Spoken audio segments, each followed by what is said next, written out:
नमस्कार, मैं संजय सनम यूट्यूब के व्यूवर्स का सादर अभिवादन करता हूं। दोस्तों, हम ज्योतिष, वास्तु, टेरो पर हमने कई बार बात की है। विशेषकर ज्योतिष जन्म कुंडली पर हमने कई वीडियोस आप तक रखे हैं।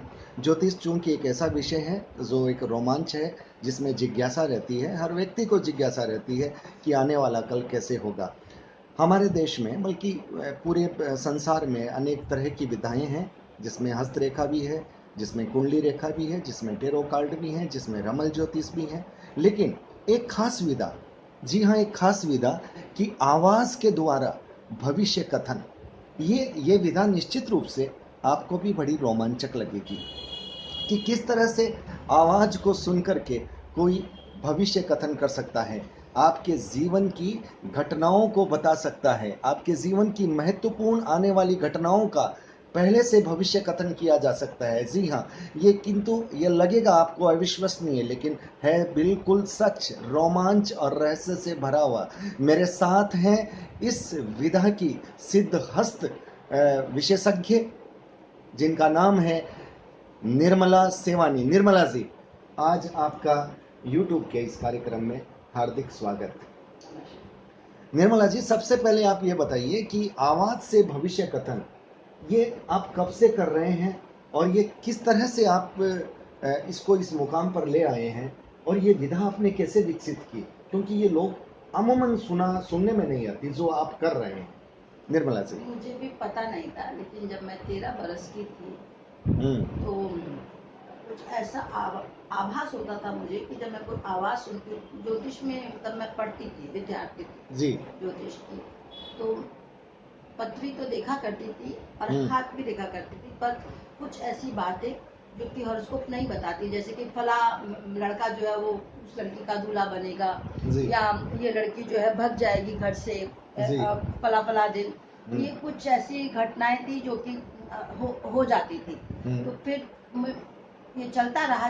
जब हम 19 बरस के हुए तो हमको लगा कि जब हम ये बात करते हैं कोई, तो मुझे कुछ अभी तक नहीं मुझे पता, कुछ फोर्स, कुछ कलर्स फोर्स ही होते हैं और वो पुश करते हैं और मैं वो घटना बता देती हूँ। तो एज एन एस्ट्रोलॉजर ही मैं प्रेडिक्ट करूँ, उसकी एक्यूरेसी लेवल 87-82% सही जाएगी। एज ए पामिस्ट प्रेडिक्ट करूँ 90% सही जाएगी। लेकिन जब as a predictor, as a vibration लेकर के वॉइस वाइब्रेशन का प्रेडिक्शन करती हूँ तो 97% सही जाता है। मतलब आप ये बोल रहे हैं वाइब्रेशन, वॉइस वाइब्रेशन, जो आवाज की आवृत्ति होती है, एक बीट होती है ना, उसको नाप करके वो प्रेडिक्शन निकल जाते हैं। जब बड़े हुए हम 19 साल के, तो तब हमको ये दो तरीके से महसूस हुआ, क्योंकि मैं सब्जेक्टिविटी के रिसर्च में भी बहुत यकीन करती हूँ। मैं ऐसे ही नहीं किसी बात को कर लेती। देखिए, हमारे प्राचीन मनीषी तो वेद भी हमारा यही कहता है कि सृष्टि की उत्पत्ति ओम सृष्टि भी शब्द से हुई है ना। शब्द ब्रह्म है, शब्द की स्थिति आकाश के परे, और शब्द हमेशा अक्षुण रहते हैं, कभी नष्ट नहीं होते। तो उसी शब्द की एक आवृत्ति, एक ध्वनि होती है, वो और शब्द दोनों मिलकर के कुछ सिंबल्स, कुछ फोर्सेस, कुछ कलर पुश करते हैं, और वो सेकंड्स में प्रेडिक्शन में कब कन्वर्ट हो जाता है मुझे भी नहीं पता। मैं खुद प्रेडिक्शन दे देती होती हूँ। मैं उसको अगर कहेंगे कि कैसे सब्जेक्ट को आप जस्टिफाई करेंगे, इंटरप्रेटेड करेंगे, तो मैं बता दूं कि सबके पास इंट्यूशन होता है। जो प्रज्ञा होती है वो सब आप में भी है, आप में भी है, आप में भी और मुझ में भी। लेकिन कुदरत की बात कुछ अलग होती है, आपके पूर्व जन्मों के कर्मों की वजह से आपके पास। लेकिन ये जो सब्जेक्ट है वो कैसे है कि जो कॉन्शियस, सबकॉन्शियस, अनकॉन्शियस, तो जो सबकॉन्शियस का आखिरी सिरा होता है और अनकॉन्शियस का पहला सिरा होता है, वो जो होता है इंट्यूशन होता है ना। तो ये इंट्यूशन कुछ सच में पुरानी, जैसा कि आपने कहा कि पुरानी पुण्याई से वो डेवलप्ड था, जिससे मैं मौन भी करती हूँ नवरात्रि में। मैं माँ श्री विद्या में निष्णात तो नहीं कहेंगे, पर हाँ आता है, जागृत है हमको। तो 9 दिन हम नवरात्रि के न खाते न पीते मौन करते हैं, तब जब 13 साल के थे, और 2015 तक मैंने ये किया। मतलब जब आप 13 साल की थी तब से लेकर के साल के में 40 नवरात्रे होते हैं, दो गुप्त, दो खुले, बिल्कुल घट पढ़ के, ये साधना है, ये साधना है। उस साधना के करके वो एकदम जागृत था, इंट्यूशन, वो प्रकाश। और क्योंकि ज्योतिष आता था, तो तो जैसे ही कोई सवाल पूछता था वो सेकंड्स में कन्वर्ट होके मेरे पास आ जाता था। और कुछ बार आप नहीं कुछ भी बताते मुझे, तभी भी मुझे लगता है कि ये घटना अब होगी, चाहे मतलब वो अंदर से आती है बात। हाँ देश के परिप्रेक्ष्य में हो, इंसान के परिप्रेक्ष्य में हो, खुद के परिप्रेक्ष्य में हो जी। कि मेरी आयुष कितनी है, मेरे पिताजी का क्या था, मेरी माँ अब नहीं बचने वाली। जब मेरी माँ को जाना था तो आइडिया तो था मुझे कि वो 70 से 71 बरस के बीच में जाएंगे, लेकिन 15 दिन से मैं वही डेरा डाले थी, क्योंकि मुझे लगता था अब मेरी माँ को मैं वक्त दूँ, मेरी माँ नहीं रहेगी। तो ऐसी बहुत सी घटनाएं जो मेरे से जुड़ी, दूसरों से जुड़ी आ जाती थी। तो जी। जब मैं छोटी थी तो जैसे किसी मेरी माँ ये की, घटना पहली कब हुई, मतलब पहली बार आपको कब पता चला कि आपके अंदर में जब एक मैं ऐसी बात 13 है? बरस की थी तो हाँ। एक लड़की को, जो मेरी कलीग जी। तो नहीं, मेरे से सीनियर थी, उसकी बहन मेरी कलीग थी। जी। हम बैठे ऐसे पाम देख रहे थे, सबका हाथ, बच्चे होते हैं ना जो सब देखते हैं, जी, जाओ जी। जाओ हम तुम्हारा देखेंगे। मैंने कहा कि तुम भाग जाओगी लड़की, और वो फिर 15 दिन बाद भाग गई। और भागी कैसे, हमारा जूता पहन के और भागी थी। तो जब शाम में मैं उसके घर उसका जूता लौटाने और अपना जूता लेने गई तो कोहराम मचा हुआ था। किसी ने आपको ये तो नहीं कहा आपकी बात लग गई? नहीं ये नहीं, भी बात लग गई नहीं, उन तो केस कर दिया था। अच्छा, और हमारे अच्छा। पिताजी के तो हमने कोई 15 चाटे खाए थे अरे वाह वाह वाह वाह, इस भविष्यवाणी तरीके करने का है। से। और ये अचानक कर दिया आपने? हाँ, फिर बाद में मैं डर के करके जब मेरी प्रिंसिपल तक बात पहुंची तो मैं कहूँ कि मैम मुझे तो पता ही नहीं, हाथ में कोई ऐसा सिंबल नहीं होता भागने का, आप सोचिए मैंने कैसे कहा होगा था। तो वो टीचर है तो झूठ पकड़ लिया, उनको तुम सच बताओ, हमको तुमने कहा था, हमने कहा तो था लेकिन होता नहीं ऐसा। उसके बाद बहुत सारी घटनाएं होती चली गई। जैसे मेरी माँ की एक कजिन होती थी, उनकी शादी को प्रोडिक्शन हमने कहा था 27 साल में होगा, उनका शादी तो 29 साल में हुई, लेकिन जिस लड़के के लिए हमने कहा उससे हुई। वो कहती थी मैं किसी चूड़े चमार से शादी करूंगी, ये फला लड़के से शादी नहीं करूंगी। और लेकिन उससे हो गई। थी, फिर उसी से की और खुश है, और अब तो 2 बेटियां और इंजीनियर और क्या बन गए। इस तरीके से फिर वो होता चला गया। हम लेकिन पहली बार घर जब ये पड़ोस हुआ था में 13 साल की उम्र में, आपने अपनी जो कलीग है जिसको आपने कहा था, और ये हाँ, अचानक हो गया, तब शायद आपको भी विश्वास नहीं हुआ होगा, आपको भी लगा होगा कि नहीं ऐसे नहीं, ही मैं घटना तो होगी। डर गई, नहीं नहीं, मैं तो अपने पिताजी के चाटे खा के मैं तो बिल्कुल बैकआउट, विश्वास किया, मैं तो बहुत ही आपको ऐसा घबरा लगा के। कि मुझे अब करना ही नहीं चाहिए, बोलना ही नहीं चाहिए, नहीं ऐसा? नहीं नहीं नहीं, ऐसा तो हमने कभी नहीं, हम दबंग है, हमने तो जो किया सो किया।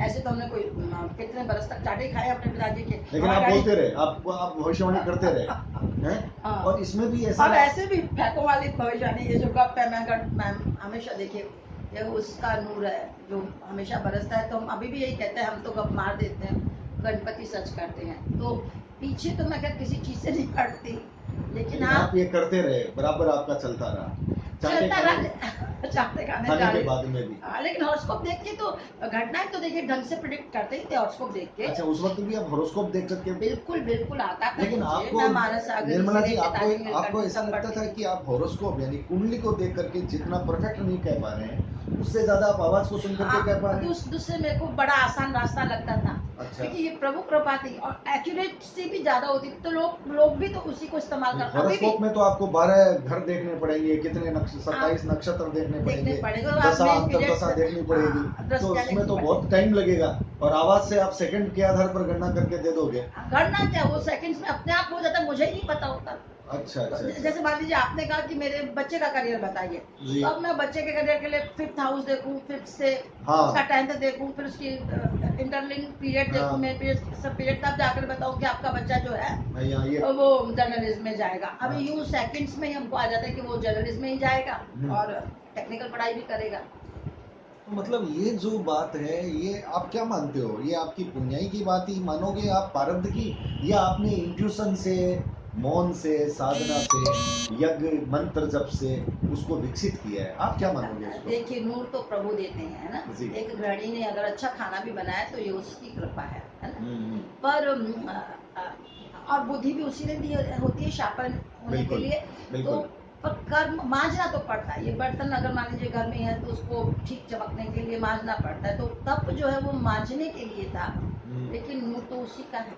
नूर उसी का है। एक बात निर्मला जी, आपसे हमने सुना है कि आप यजुर्वेद में 67 प्रकार से जो हवन की विधियां जो है उसमें आप विशेष पारंगत हैं, और हमको ये भी जानकारी है कि हवन की उन विधाओं से आप जो आपके पास जो लोग आते हैं जिनके कष्ट समस्याएं होती है उनका निदान भी आप उन प्रक्रियाओं से बताते हैं।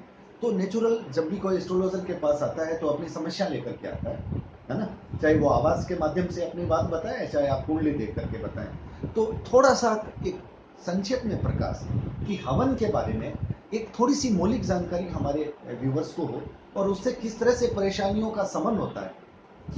देखिए, किसी भी ज्ञान विषय वस्तु विधा के जो है सीधे सच्चे अर्थ ये होते हैं कि उसका हम इस्तेमाल करके अपने जीवन को परिष्कृत या सुंदर बनाएं। तो जाहिर सी बात है कि ज्योतिष विधा भी इतर नहीं है, उसी में आती है।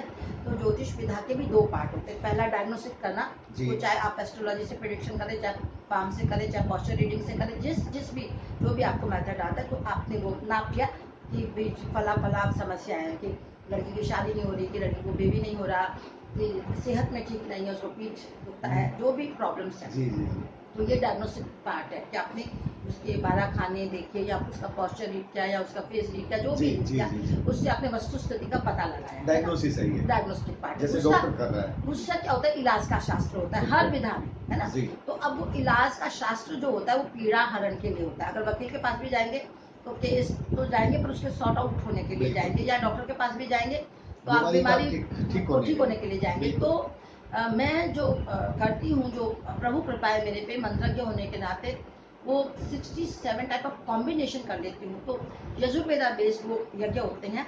यजुर्वेद क्या कहता है कि सृष्टि में या इस ब्रह्मांड में दिन रात यज्ञ चलता रहता है। अच्छा। जैसे सूर्य का किरणें फेंकना जी, और फूलों का खिल जाना, बिल्कुल, फिर वो फिर वो सूखना, फिर बीज बनना, फिर वापस से ये जो साइकिल है ये यज्ञ के तहत होता है। तो जो बड़ा यज्ञ सृष्टि का यज्ञ है, उसमें से हम अपने जीवन के पोषण के लिए, संवर्धन के लिए छोटे से यज्ञ को प्रज्वलित करते हैं। तो एक यज्ञ में क्या होता है, 5 साइंस जब इकट्ठा काम करती तो एक यज्ञ जागृत होता है। यज्ञ रिलीजन नहीं है, यज्ञ दर्शन नहीं है, यज्ञ अध्यात्म भी नहीं है, यज्ञ प्रपोर्शन और कॉम्बिनेशन का साइंस है। हाँ, तो उसमें 5 साइंस इकट्ठा काम करते हैं। प्रोपोर्शन कॉम्बिनेशन का साइंस, जो कि आपको रिजल्ट के फॉर्म में मिलेगा थ्रू किसके, पेस, साउंड, लाइट और एनर्जी के।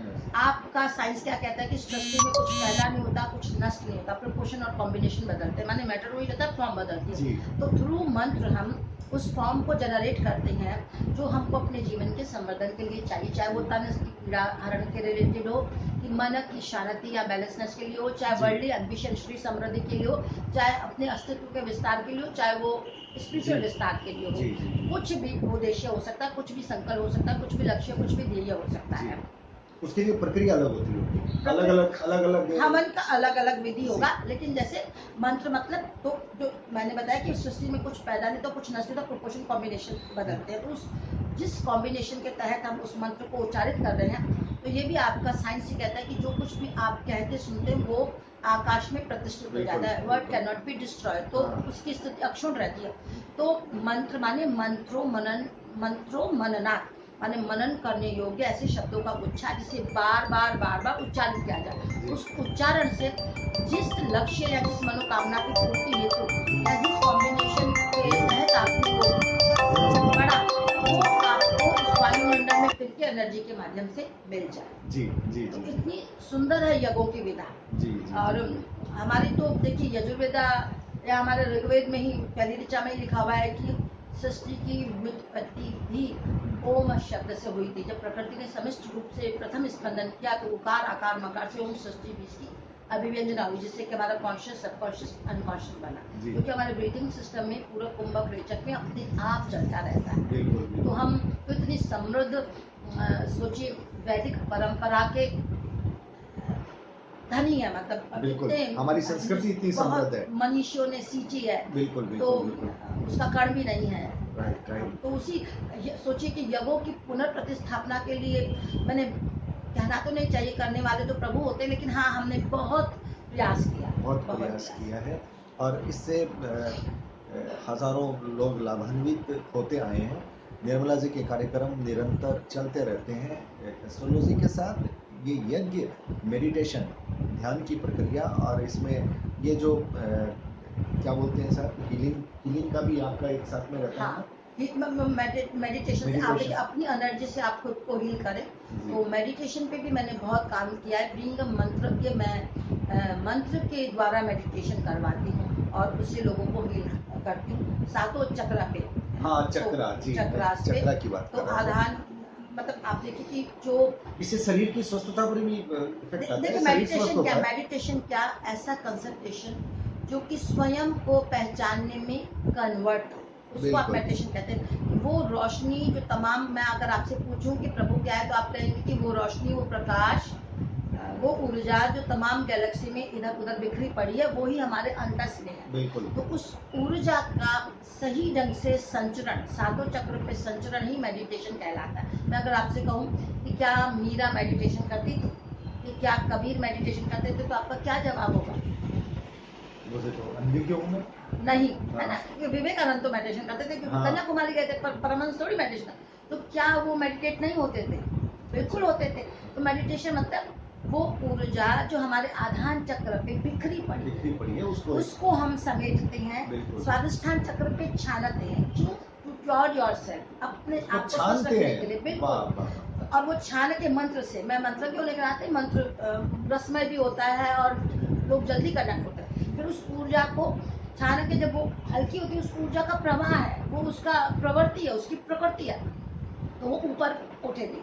तो शक्ति चक्र पे आप अपने आप को फिजिकली हील करते हैं, और वही फिर अनाहत पे आप अपने आवेगों संवेगों को बैलेंस करते हैं। जितना भी आपका जीवन में या जहन में ये क्लटर है कि एंजाइटी, डिप्रेशन, आजकल तो बहुत ज्यादा, सेंस ऑफ इनसिक्योरिटी, इन तमाम जो ईर्ष्या, विसंगति है, द्वेष, लोभ, इसको तो यहाँ नलीफाई होता है अनाहत चक्र पे, और एनहेंस होता है लव, अफेक्शन, जनरसिटी, जितनी भी विपाक, सेल्फ एस्टीम, एक तरह से व्यक्तित्व को बदल देता है। तो ये अनाहत चक्र पे आप उसको डिक्लेयर करके आगे विशुद्ध चक्र पे आप अपने अस्तित्व का एनहांस करते हैं। सबको ऑरा चाहिए। देखिए, सबके उद्देश्य है, बे उद्देश्य कोई पैदा नहीं हुआ प्राणी, है ना? प्रभु ने हर एक को सउद्देश्य वो कर्म देकर बनाया। तो यहाँ हम अपने एग्जिस्टेंस को पहचानते हैं। और ये आज्ञा चक्र जो होता है, ये तो वैसे भी वर्ल्डली एम्बिशन के लिए आपका फोकस होना बहुत जरूरी है।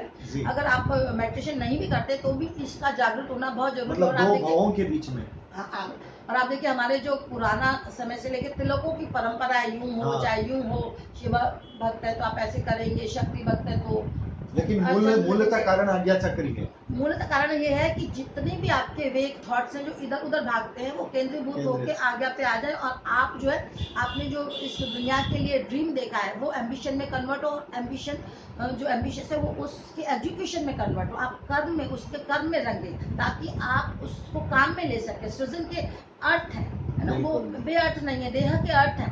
तो ये यहाँ पे हम वर्ल्डली एम्बिशन पूरे करते हैं, और अंत में जो ऊर्जा आपके मूलाधार से, आधार चक्र से चली, स्वादिष्ठान पे छनी, शक्ति अनाहत विशुद्ध आज्ञा पे होकर गुजरी, इसको कहते हैं ब्रह्मचर्य, है ना? तो यहाँ सहस्त्राधार, तो मतलब सहस्त्र असंख्य असंख्य बिंदुओं की रोशनी, जब वो रोशनी से टकराएगी और पूरे शरीर में प्रवाहित होगी, और आपके आसपास वो आभा मंडल बन जाएगा, उसको मेडिटेशन कहते हैं। तो मेडिटेशन का मतलब ये होता है, मेडिटेशन का मतलब ये नहीं होता कि हमने आंखें बंद की और थॉट इधर जा रहा है, उधर जा रहा है, उधर जा रहा है। चाहे आप नहीं भी करें मेडिटेशन, आप यकीन करिए, हम सब उस प्रकाश की संतान है। हम सब में, सब जने 5 तत्व और एक ऊर्जा से बने।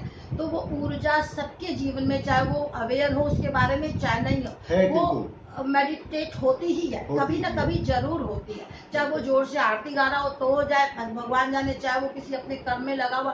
तो जब भी वो ऊर्जा सातों चक्र से गुजरेगी और सहस्त्राधार से टकरा के पूरे शरीर में प्रवाहित होगी, वो एक मेडिटेशन होगा। तो करने और होने में बहुत फर्क है, और इतनी सुंदर विधा है। तो इस ऊर्जा से हम क्या, उस प्रभु की दी नूर है, सब में है। तो मैं एक प्रोसेस बताती हूँ या प्रक्रिया, जिससे कि हम सब, बिल्कुल, और कलेक्टिव मेडिटेशन इसलिए करवाती हूँ कि देखिए, एक अकेला, उससे आसानी हो जाती है एक दूसरे को हील करने में। अगर आपका मन नहीं भी लग रहा तो दूसरे की एनर्जी से आप हील हो जाएंगे। अच्छा, तो एक अकेला कण, पॉजिटिव एनर्जी दूसरे की काम आ जाती है, क्योंकि एक अकेला कण प्रकाश के अंधेरे को नहीं, देखिए, एक अकेला प्रकाश कण तिमिर को नहीं भगा सकता, अंधेरे को नहीं हटा सकता। लेकिन जब उस एक प्रकाश कण के साथ एक और एक और एक और मिल जाते हैं और प्रकाश पुंज बन जाता है, तो कितना भी घोर तिमिर हो उसको भागना पड़ता है। तो इकट्ठी एनर्जी से इस तरीके से हील करती है। इसलिए कलेक्टिव मेडिटेशन कि आजकल हम चाहते हैं, बहुत क्लासेस भी लेते हैं क्योंकि ज़रूरत भी समाज को, पेन में है सब तरीके से, इतनी एंजाइटी, इतनी सेंस ऑफ इनसिक्योरिटी, पल पल का भरोसा नहीं, तो हमको लगता है कम से कम वो मन स्थिति से स्वस्थ हो, मन स्थिति से स्वस्थ हो, मानसिक स्वस्थता सबसे पहले जरूरी है। तो शारीरिक स्वस्थता पर उसका बड़ा प्रभाव बहुत पड़ता पड़ता है, क्योंकि जैसे सोच होगा वैसे ही वाइब्रेशन बनेगा और वैसे ही खुद को आप हील कर पाएंगे। और फिर मेडिटेशन से तो आप देखिए 100% शरीर हील होता ही है। जो हमारे पतंजलि के 8 योग हैं, तो जो 5 यम, नियम, प्रत्याहार, प्राणायाम और आसन है, ये देह से जुड़े, लेकिन धारणा ध्यान जो है वो हमारे संकल्प सिद्धि से जुड़ा। तो जब धारणा करेंगे तभी आप उन आसनों पे भी काम कर पाएंगे। तो ये इतनी सुंदर चीज है। आप सुन रहे थे निर्मला जी को भाव प्रभा से बोल रहे थे, और एक ज्ञानी बुद्धिमान जब बोलता है तब उसका अंदाज देख करके ये पता चल जाता है कि समंदर से लहरें किस तरह से उमड़ती है ज्ञान की, और एक के बाद एक लहरें थपेड़े देती है, बताती है कि ज्ञान किधर है, ज्ञान का स्रोत किधर है, मेडिटेशन जरूरी क्यों है, शारीरिक स्वस्थता के लिए मानसिक स्वास्थ्य का स्वस्थ होना जरूरी क्यों है। आज हमने निर्मला सेवानी जी को सुना, और हम कोशिश करेंगे कि जब भी फिर कभी मौका मिलेगा तो हम फिर उपस्थित होंगे एक नए विषय के साथ। और आज का ये विषय निश्चित रूप से आपके लिए बड़ा रोमांचक रहा होगा, मैं आशा करता हूँ। और निर्मला जी की कॉन्टैक्ट नंबर मैं डिस्क्रिप्शन में डाल दूंगा। अगर आप संपर्क करना चाहें तो बेहिचक संपर्क कर सकते हैं, क्योंकि निर्मला जी का काम ही मेडिटेशन, सेवा, साधना, यज्ञ बिल्कुल समर्पित है भारतीय संस्कृति की इस वैदिक परंपरा को वो आगे बढ़ा रही है। खुद साधक साधना के पथ पर चल रही है। बहुत बहुत आभार दर्शकों, आपका बहुत बहुत आभार निर्मला जी, आपका नमस्कार।